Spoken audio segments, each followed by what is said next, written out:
शिफाली जरेवाला, उसकी डेथ हो गई। और अभी 3 दिन पहले एक निजी स्कूल के टीचर हैं, वो कार्डियक अरेस्ट की वजह से डेथ हो गई उनकी।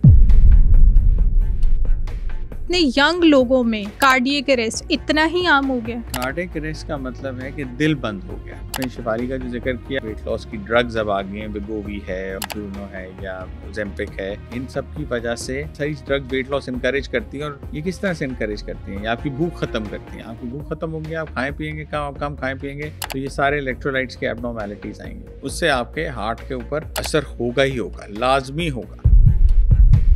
यंगस्टर्स जो हैं ये कार्डियक अरेस्ट में सरवाइव क्यों नहीं कर पा रहे? यंगस्टर्स में हमने देखा है कि वो वेसल जब बंद होती है तो वो एकदम टोटली बंद हो जाती है। वो मौका ही नहीं देती कि हम उसका कोई हल करें या मरीज हमारे पास आए। कुछ केसेस में ये रिवर्सिबल होता है, कुछ केसेस में अनफॉर्चुनेटली रिवर्सिबल नहीं होता और मरीज की मौत वाक़ई हो जाती है। सांस नहीं आ रहा, पेन हो रही है, रिब्स में खिंचाव है, लेफ्ट साइड पे खिंचाव है, कोई तो वो सिचुएशन में होगा। उस सिचुएशन में क्या करना चाहिए? पहले 2-3 मिनट के स्टेप्स होते हैं जिसके जरिए आप उस मरीज की जान बचा सकते हैं। हार्ट अटैक की वजह से मौत, जैसे कि हमने देखा कि इंडिया में एक बहुत नॉन एक्ट्रेस शिफाली की डेथ कार्डियक अरेस्ट की वजह से हुई। लाहौर में निजी स्कूल के प्रोफेसर, उनकी डेथ हार्ट अटैक की वजह से हुई। ये यंगस्टर्स की अमवात हार्ट अटैक की वजह से क्यों हो रही हैं? ऐसी कौन सी डाइट है या ऐसी कौन सी मेडिकेशंस हैं जो हम यूज़ तो करते हैं लेकिन हमें ये नहीं पता कि वो हमें दिल के दौरे तक ले जाती हैं? अगर खुदा न खास्ता आपकी सिचुएशन इस तरह की हो कि आपको फील हो कि आपका दिल बोझल हो रहा है, तो उस टाइम पर आपको फौरी तौर पर क्या करना चाहिए? हम अपने आप को और अपने प्यारों को हार्ट अटैक से कैसे बचा सकते हैं, ये सब आज हम जानेंगे डॉक्टर औरंगजेब सिद्दीक मान से, जो कि कार्डियोलॉजिस्ट हैं और पाकिस्तान के साथ साथ उन्होंने इंग्लैंड में भी अपनी खिदमात सरअंजाम दी हैं। तो इस एपिसोड को एंड तक लाजमी देखें। Thank you so much for coming sir. तो आज जो हमारा टॉपिक है वो हार्ट से रिलेटेड है। तो मुझे ये बताएं कि जैसे हमने देखा कि रिसेंटली बहुत यंग लोगों की डेथ्स देखी हैं हार्ट से रिलेटेड, हार्ट की वजह से उनकी डेथ हो गई। जैसे इंडिया में शिफाली जरेवाला, उसकी डेथ हो गई। और अभी 3 दिन पहले एक निजी स्कूल के टीचर हैं, वो कार्डियक अरेस्ट की वजह से डेथ हो गई उनकी। तो मुझे ये बताएं कि इतने यंग लोगों में कार्डियक अरेस्ट इतना ही आम हो गया?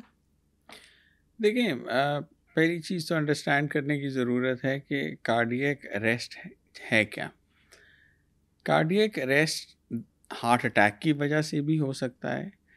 कार्डियक अरेस्ट दिमाग की शरेआन फटने से भी हो सकता है। कार्डियक अरेस्ट जिगर के मसले से भी हो सकता है। कार्डियक अरेस्ट बहुत खून ज़ाया होने की वजह से भी हो सकता है। कार्डियक अरेस्ट एक सडन सदमा या शॉक लगने से भी हो सकता है। तो हम जब कार्डियक अरेस्ट कहते हैं, इसका लाजमी तौर पर यह मतलब नहीं है कि ये दिल की तकलीफ़ है। कार्डियक अरेस्ट का मतलब है कि दिल बंद हो गया। ये किसी भी वजह से हो सकता है। कोई भी वजह जिसकी वजह से जिसका असर दिल पर हो, वो एक या कार्डियक अरेस्ट की वजह बन सकती है। एक बहुत बिल्कुल सेहतमंद इंसान, आप और मैं, हम लोग बैठे बैठे भी हमें कार्डियक अरेस्ट हो सकता है। हालांकि हमें कोई बीमारी ना हो, हम कोई ऐसी चीज़ ना इस्तेमाल कर रहे हों या कोई एक्टिविटी ऐसी हम ना कर रहे हों जिससे कार्डियक अरेस्ट हो। और कार्डियक अरेस्ट बगैर किसी वजह के भी हो सकता है। सो ये चीज़ समझने की ज़रूरत है कि हर कार्डियक अरेस्ट जो है उसमें हार्ट की तकलीफ़ नहीं होती, और चीज़ों की वजह से भी हो सकता है। अब अगर हम बात करें आपके सवाल पे, तो यंग लोगों में कार्डियक अरेस्ट, बिल्कुल कार्डियक अरेस्ट हो सकता है, हो रहा है। अगर आप ये कहें कि पहले से ज़्यादा हो रहा है, तो WHO की रिपोर्ट है कि पिछले 3 साल में पाकिस्तान में हार्ट अटैक की वजह से अमवात में तकरीबन 30% इजाफा हुआ है। मतलब कि हर साल 10% ज़्यादा हम कर रहे हैं। आपकी टोटल पॉपुलेशन जो है उसका 19% जो है, अगर आपके हर साल 1 लाख लोग मरते हैं तो उसमें से 19,000 लोगों की अमवात जो हैं वो हार्ट अटैक की वजह से होती हैं। और ये पाकिस्तान के स्टेटिस्टिक्स तो जो हैं, मैं इंग्लैंड में काम करता हूँ, वहाँ पर भी यही बात है। वहाँ पर भी जो आपकी एवरेज डेथ्स हैं इन एनी गिवन ईयर, एक साल में जितनी भी अमवात होती हैं उसका 30% जो है वो दिल से रिलेटेड है। तो हमारे यहाँ तो फिर भी 19% है। हमारे यहाँ शायद डॉक्यूमेंटेशन कुछ कम होती है या शायद अवेयरनेस कम है, उस वजह से फिगर्स जो हैं वो प्रिसाइज शायद ना हों। लेकिन ये पूरी दुनिया में हम मेडिकल कॉलेज में हम मेडिकल स्टूडेंट्स को ये पढ़ाते हैं कि आप जब भी मेडिकल इमरजेंसी में जाएंगे तो उसमें तकरीबन 1/4 to 1/3 जो मरीज़ होंगे वो हार्ट के होंगे। सो ये पूरी दुनिया में ये असूल है। यंगस्टर्स में ये ऑब्वियसली इसका ज़्यादा अलार्मिंग है। ये इट्स वेल नोन कि heart attack in the young जो है दैट इज़ यूजुअली फेटल। जो हार्ट अटैक यंग लोगों में होता है वो आमतौर पर जानलेवा होता है। मिडिल एजेस में या बुज़ुर्गों में जो हार्ट अटैक होता है वो एक डिफरेंट नेचर का होता है और वो काफ़ी केसेस में जानलेवा नहीं होता। मैं अभी एंजियोग्राफी करके आ रहा हूँ आपके शो पे आने से पहले, और वो मरीज़ की फैमिली अभी मेरे से फ़ोन पे ही थी आपका शो स्टार्ट होने से पहले। तो उसका वो 42 ईयर ओल्ड का मरीज़ है जिसकी दिल की तीनों नालियों में मसला है। 42 जो है वो हमारे ख्याल है हमारे इर्द गिर्द इस वक्त जो लोग मौजूद होंगे वो तकरीबन उनसे मिलती जुलती उम्र होगी। तो इस उम्र में दिल की तीनों नालियां बंद होना वो बड़ा अलार्मिंग है। तो जी हार्ट अटैक जो है वो ज़्यादा यंग लोगों में काफ़ी कंसर्निंग है और ये इसकी जो इंसिडेंस है वो बढ़ रहे हैं। बिल्कुल ठीक है। अच्छा, आपने बोला हार्ट अटैक और कार्डियक अरेस्ट। मैं चाहती हूँ कि आप इन दोनों की डिफ्रेंशिएशन ऐसे कर दें कि हमारी देखने वाले हर ऑडियंस को, हर इंसान को ये पता चल जाए कि इन दोनों में फ़र्क क्या है एक्चुअली। जी, हार्ट अटैक जो है वो प्राइमरीली दिल का मसला है।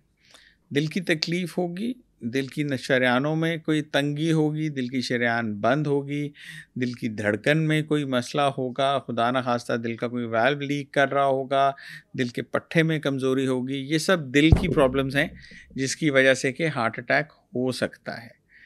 ये प्राइमरीली हार्ट इश्यूज़ हैं। और हार्ट अटैक की वजह से कार्डियक अरेस्ट हो सकता है। कार्डियक अरेस्ट का मतलब क्या है? कार्डियक अरेस्ट का मतलब है कि दिल बिल्कुल खड़ा हो गया, दिल को आपने अरेस्ट कर दिया। ठीक है, वो एक जगह अरेस्ट का लफ्ज़ ये होता है जो हम आमतौर पर कहते हैं कि पुलिस अरेस्ट करके ले गई। तो अरेस्ट का मतलब ये है कि एक शख्स को आपने एक शख्स को एक जगह पे आपने बिल्कुल पाबंद कर दिया, रोक दिया। सो कार्डियक दिल का रुकना जो है उसको कार्डियक अरेस्ट कहते हैं। अब वो हार्ट अटैक की वजह से बिल्कुल हो सकता है, प्राइमरीली जो हार्ट की प्रॉब्लम है उसकी वजह से बिल्कुल हो सकता है, लेकिन जिससा मैंने अर्ज़ किया कि वो और बीमारियों की वजह से भी हो सकता है। मतलब कि जो हम कॉज ऑफ डेथ इंग्लैंड में या अमेरिका में हम लोग जब डेथ सर्टिफिकेट पे लिखते थे कार्डियक अरेस्ट, वो कहते थे ये कॉज ऑफ डेथ नहीं है, ये मैकेनिज़्म ऑफ डेथ है। कि अल्टीमेटली मरीज़ फौत इस वजह से हुआ, लेकिन ये जो वजह है इसकी वजह क्या थी?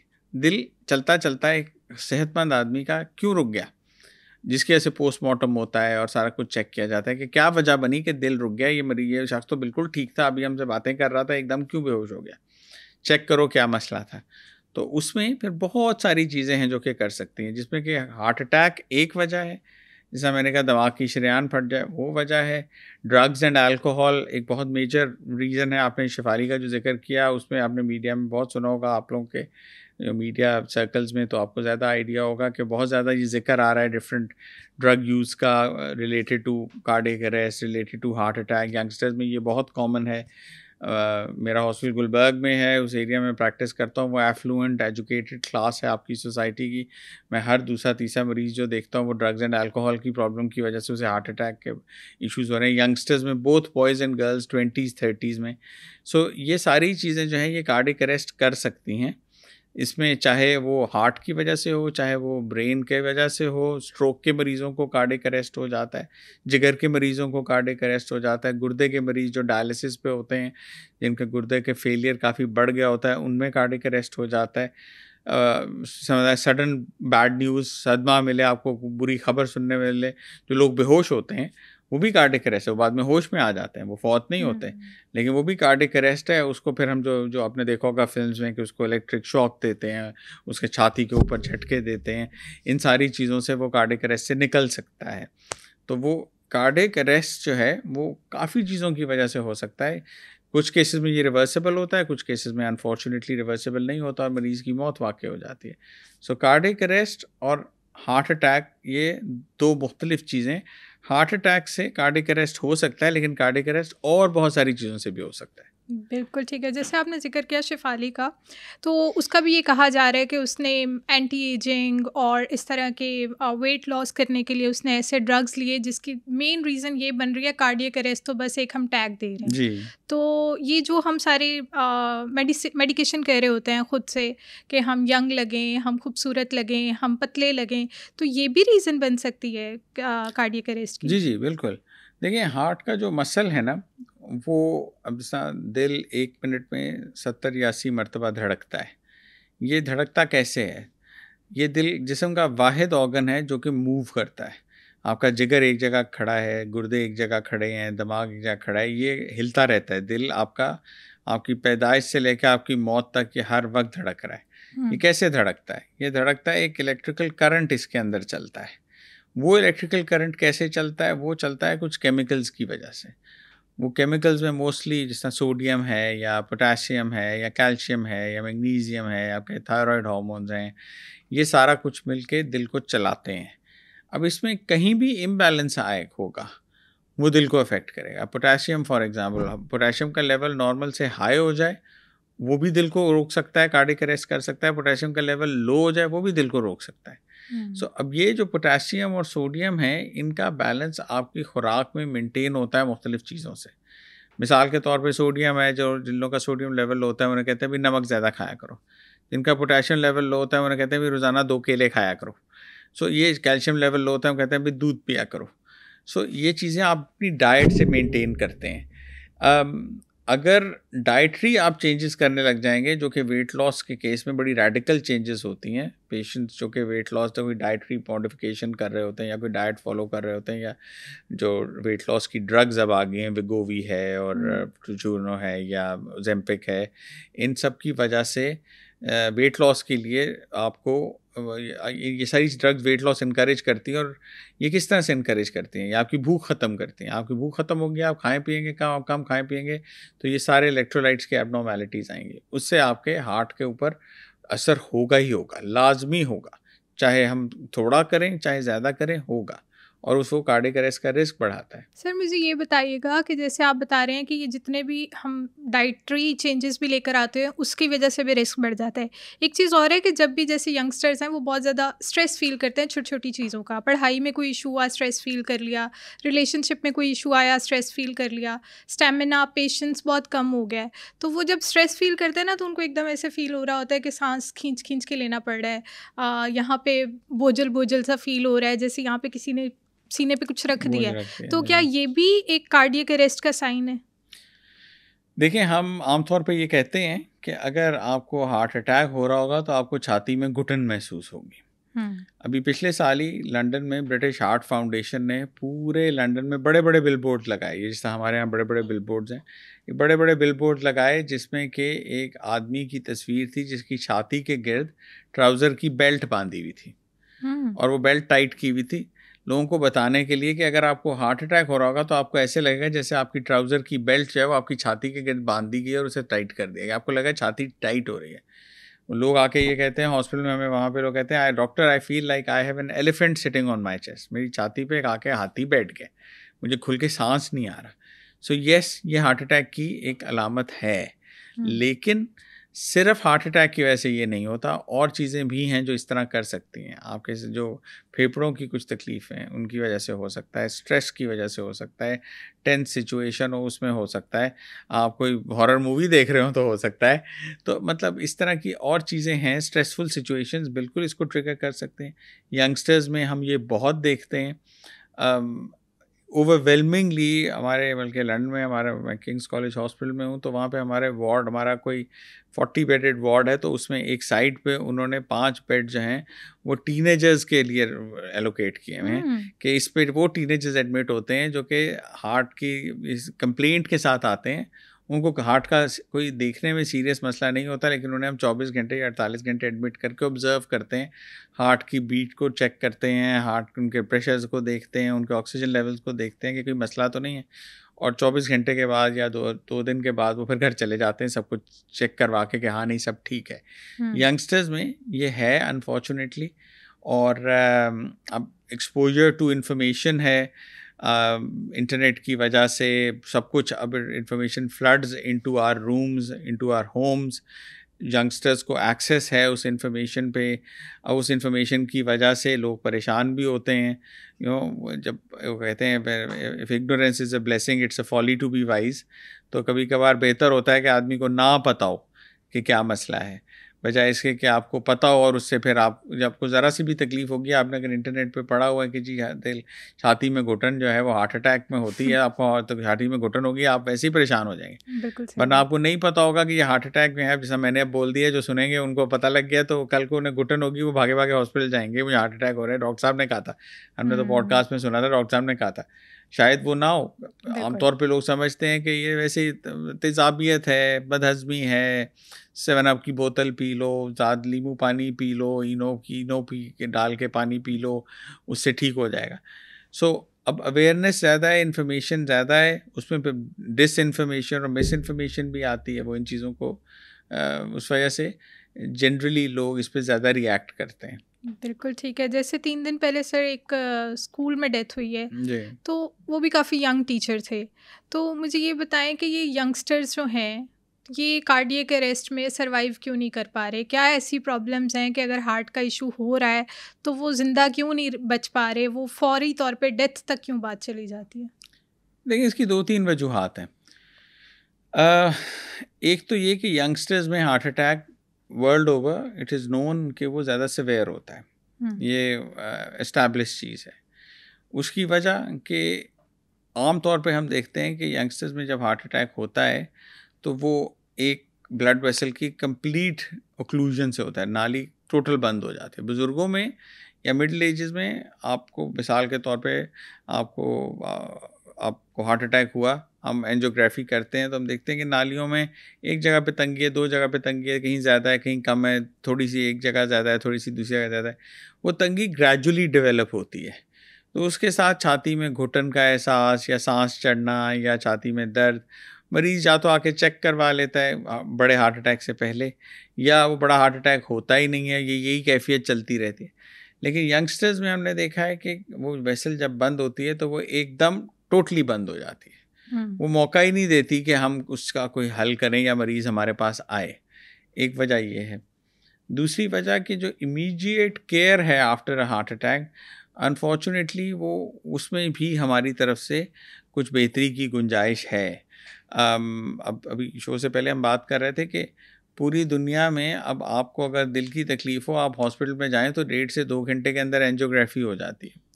हमारे यहाँ 1.5 से 2 हफ्ते में नहीं होती, या मरीज़ करवाते नहीं हैं या अवेलेबिलिटी नहीं है। अब अवेलेबिलिटी का भी इतना इशू नहीं रहा, गवर्नमेंट ने हर जगह पे कार्डियक सेंटर्स बड़े-बड़े शहरों में बना दिए हैं, हर जगह एंजियोग्राफी अवेलेबल है। सो कुछ इनिशियल मैनेजमेंट का भी है।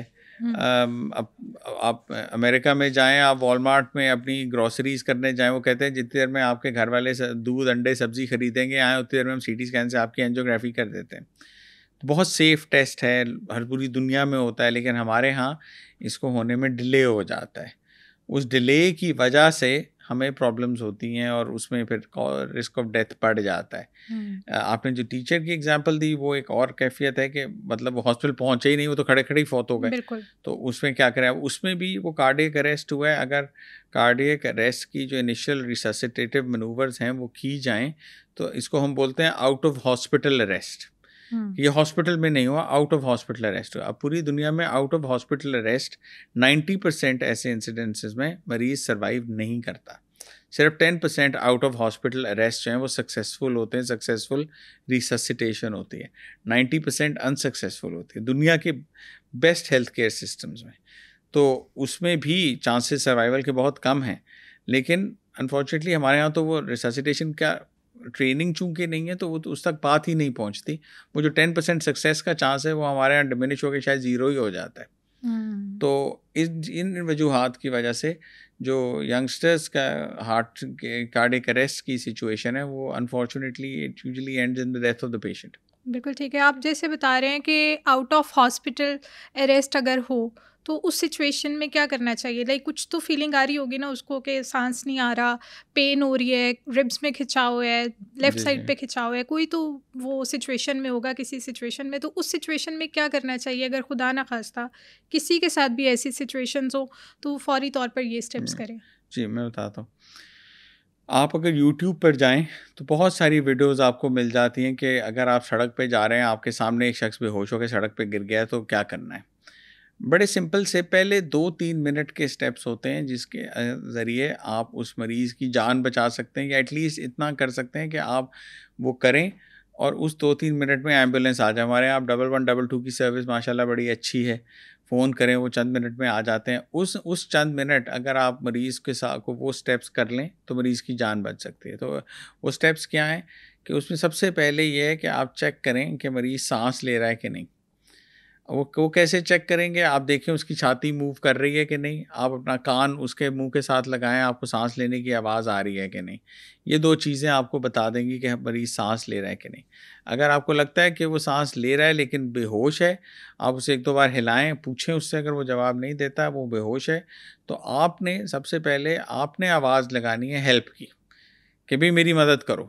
उसको तो मदद की ज़रूरत है, आपको भी मदद की ज़रूरत है। मदद क्या है कि आप किसी को बुलाएँ और उसे कहें भई मैं इसकी मदद करने लगा हूँ, तुम एम्बुलेंस बुलाओ। हुँ। ताकि दोनों चीज़ें इकट्ठी चलें। अगर आप करने लग गए, कोई एम्बुलेंस नहीं बुलाएगा, आप कितनी देर उसकी जान बचाएँगे? कितनी देर आप उसकी छाती पे दबाव देते रहेंगे? कितनी देर आप उसको कोशिश करते रहेंगे? और आपके पास वो इक्विपमेंट नहीं है, वो इक्विपमेंट एम्बुलेंस में है और अगर एक सर्विस गवर्नमेंट ने मुहैया की है, तो उसको यूज़ करें। तो हुँ। आप मैनूवर शुरू करें, एक शख्स फ़ौरन एम्बुलेंस कॉल करे। आप 1112 पे एक शख्स को लगाएँ कि भई कॉल करो, लोकेशन भेजो अपनी और उसको, और वो यहाँ पे पहुँचना शुरू करें। उस दौरान आप क्या करें कि आप कोशिश ये करें कि अगर वो होश में नहीं है, तो उसको लेफ़्ट साइड पे लिटाकर उसकी छाती के ऊपर आप पहले थपकी दें, कमर के ऊपर थपकी दें। अगर वो उससे भी नहीं उठता, तो आप उसे फ्लैट लिटाकर उसकी छाती के ऊपर, जहाँ पे कि आपको अंदाज़ा हो कि दिल की, जहाँ पे दिल मौजूद होता है, वो आम तौर पे होता है, दिल के बारे में समझा जाता है ये बाएँ तरफ है। ये बाएँ तरफ नहीं, ये कुछ सेंट्रल है, छाती के हुँ। दरमियान में जो हड्डी है, उसके बिल्कुल नीचे वाले हिस्से पे अगर आप ऊपर से लेके नीचे तक फ़ील करें, जहाँ वो हड्डी ख़त्म होती है, उसके साथ ही दिल पड़ा है। तो उस जगह पे हम कहते हैं कि आप छाती पे वहाँ पे दबाना शुरू करें, ताकि उस प्रेशर से दिल का प्रेशर हो और खून की सप्लाई चलती रहे। दिमाग को भी और बाकी आपके जो वाइटल ऑर्गन्स हैं, जिसमें कि गुर्दे आ जाते हैं, जिगर आ जाता है, ताकि वो गुर्दे फ़ेल ना हो जाएँ या जिगर फ़ेल ना हो जाए। आप वो करना शुरू करें। हर 15 बार दबाएँ, 15 बार दबाने के बाद रुकें और फिर उसको साँस देने की कोशिश करें। अपने मुँह से उसका मुँह को लगाएँ और उसको साँस देने की कोशिश करें, अगर आप दे सकते हैं। अगर आपके पास ऑक्सीजन अवेलेबल है, उसे ऑक्सीजन लगाएँ। अगर आपके पास मास्क अवेलेबल है, मास्क के ज़रिए करें। कोशिश ये करें कि उसको किसी न किसी तरह से आप साँस दें।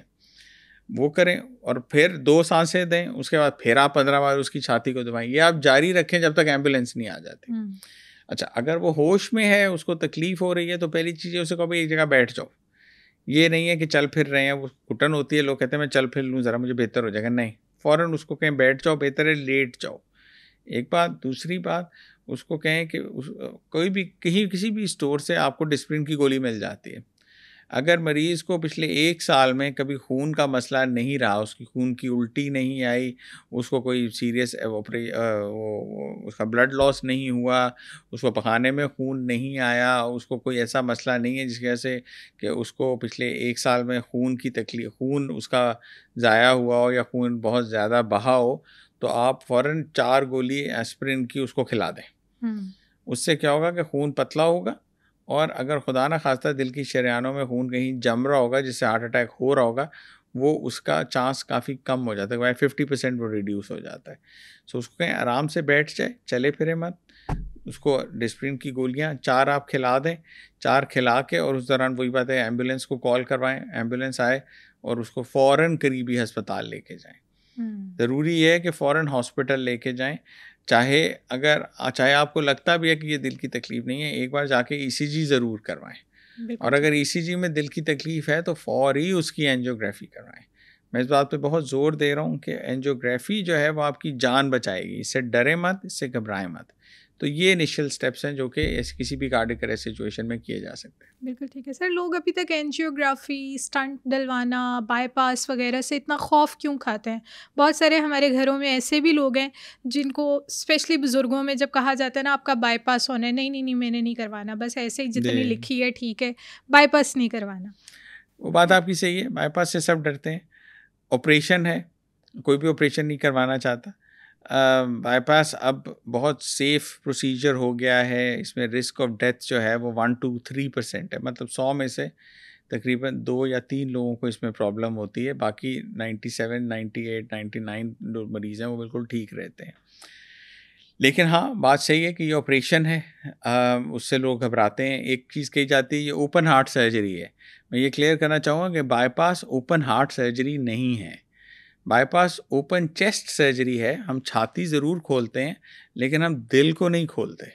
ओपन हार्ट नहीं होता। ओपन हार्ट सर्जरी वो होती है जिसमें कि दिल को खोल के उसके अंदर जाके उसके वाल्व तब्दील किए जाएँ।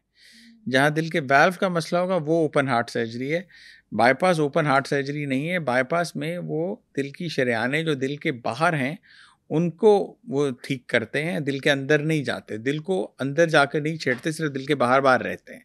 सो एक तो इस बात से लगभग लोग घबरा जाते हैं कि उफ मेरा दिल खुलेगा और क्या कुछ होगा। अच्छा चलें, अगर वो नहीं भी है तो छाती तो खुलती है। अब उसमें भी मिनी बाईपास आ गया है। पहले होता था हम पूरी छाती खोल के रख देते थे, पूरा दिल सामने होता था और देख रहे होते थे। तो लोगों का आम तो ये भी फीलिंग होती है कि पता नहीं बाईपास में दिल निकाल के बाहर ट्रे पे रख देते हैं और उस पर ऑपरेशन शुरू कर देते हैं। तो इस तरह की कोई चीज़ नहीं है। ये अब तो बीटिंग हार्ट के ऊपर ऑपरेशन होता है। मरीज के छाती को खोल के सामने दिल धड़क रहा है और उसके ऊपर ऑपरेशन हो जाता है।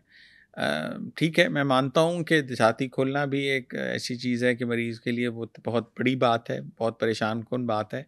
लोग कहते हैं इसके बाद दर्द होगी, तो वही अब उसमें भी मैं कहूँगा कि दर्द का अब इतनी अच्छी दवाइयाँ आ गई हैं कि मरीज़ जब ऑपरेशन के 2 घंटे बाद उठ के बैठा होता है और खाना खा रहा होता है और अगले दिन नहीं तो उसके अगले दिन जब मरीज़ को हम घर भेज देते हैं। 3 से 4 दिन से ज़्यादा बाईपास का मरीज़ हॉस्पिटल में नहीं रहता, जिसे हम बीटिंग हार्ट सर्जरी बोलते हैं। सो अब ये टेक्निक्स बहुत सिंपल हो गई हैं, बहुत सेफ़ हो गई हैं। अब मिनी बाईपास का मरीज़ जो है उसमें पूरी छाती भी नहीं खुलती, सिर्फ एक छोटा सा चीरा एक तरफ देते हैं और वहीं से एक नाली खींच के उसको जोड़ देते हैं और बाईपास हो जाता है। सो ये टेक्निक्स अब बहुत सेफ़ हो गई हैं, पेनलेस हो गई हैं, बहुत सिंपल हो गई हैं। हम मिसाल के तौर पे हम ये कहते हैं कि एंजियोग्राफी या एंजियोप्लास्टी के नतीजे में आपको कोई साइड इफ़ेक्ट हो या आपकी मौत वाक़ई हो जाए, उसका ख़तरा कम है बनिस्बत इसके कि एयर क्रैश में आपकी डेथ हो जाए। इतने लोग फ्लाई करते हैं, इतने इतने लोग जहाज़ इस्तेमाल करते हैं। कितने लोगों की आपने सुना होगा आपके जानने वालों में कि भी वो एयर क्रैश में डेथ हो गई? बहुत कम, मेरा ख्याल है कोई शायद कोई भी ना हो। तो एयर क्रैश में डेथ होने का चांस ज़्यादा है बनिस्बत इसमें डेथ होने के। सो ये इतना सेफ़ प्रोसीजर है। और सबसे बड़ी बात है कि आपका जो स्पेशलिस्ट होगा वो कभी भी वो प्रोसीजर रिकमेंड नहीं करेगा जिसमें कि ये डर होगा कि आपका नुकसान हो। कोई भी डॉक्टर ये सोच के इलाज नहीं करता कि अच्छा चलो कर दो, कोई बात नहीं, नुकसान हो भी गया तो खैर है। ये सोच नहीं होती है। स्पेशली कार्डियोलॉजिस्ट जो एंजियोग्राफीज एंजियोप्लास्टीज करते हैं, ये बहुत सेफ़ टेस्ट है, इसको ज़रूर करवाएं, ये आपकी जान बचाएगा। और मैं मरीजों से कहता हूँ कि अच्छा चलो हम नहीं करते, रहने दें, नहीं करते, तो क्या ना करने में रिस्क नहीं है? आपको हार्ट अटैक हुआ है, आप कह रहे हैं मुझे गोलियां लिख दें डॉक्टर साहब, मुझे घर भेज दें, ठीक है हम लिख देते हैं, आप घर चले जाएं।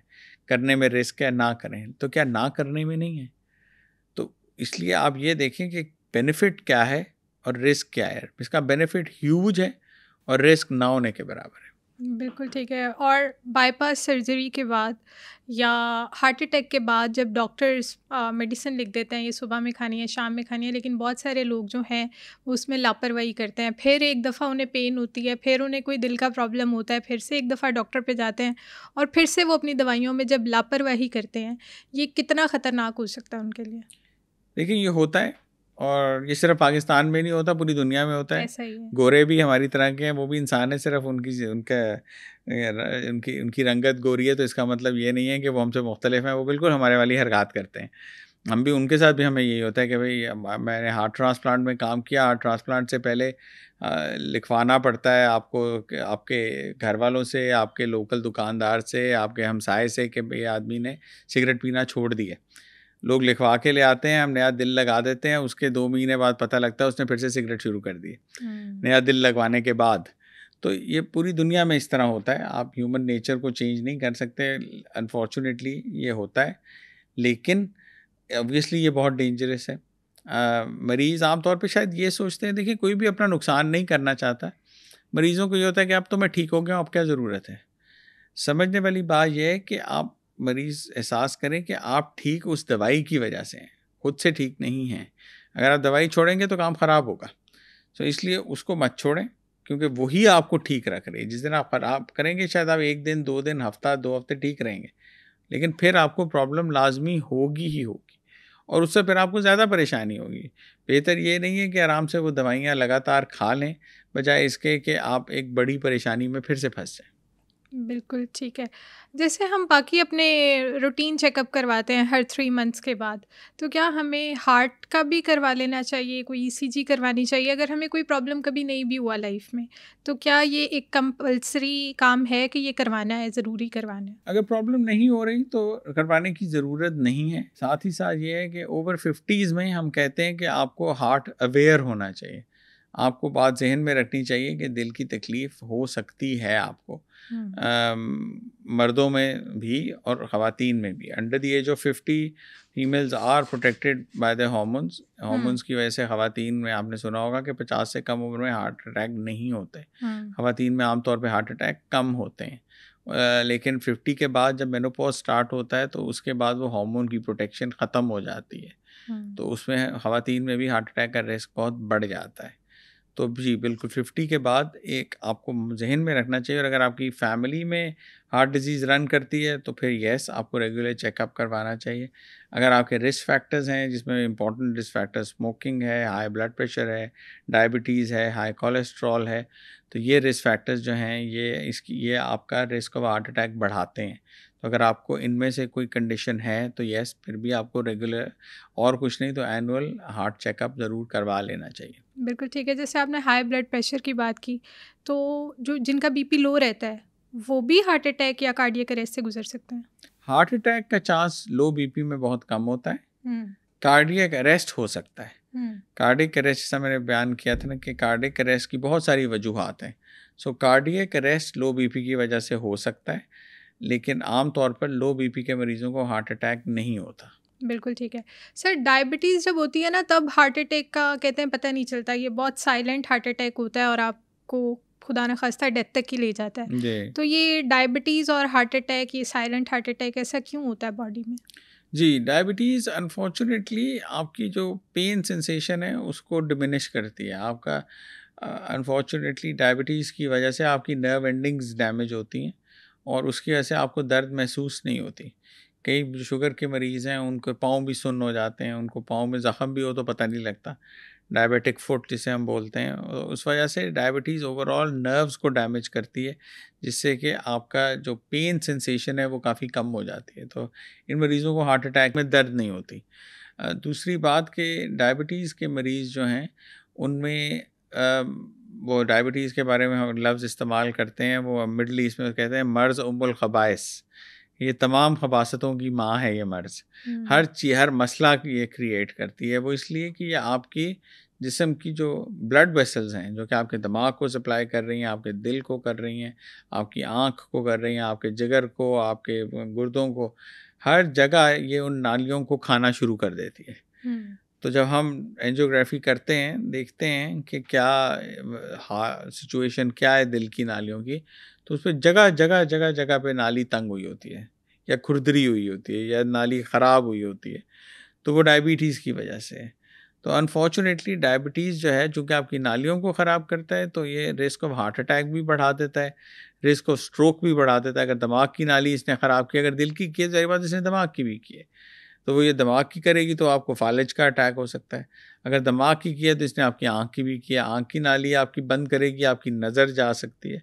इसलिए डायबिटीज़ के मरीज़ों के गुर्दे फेल हो जाते हैं, वो इसीलिए कि गुर्दे की खून की नालियों को वो ख़राब करती है।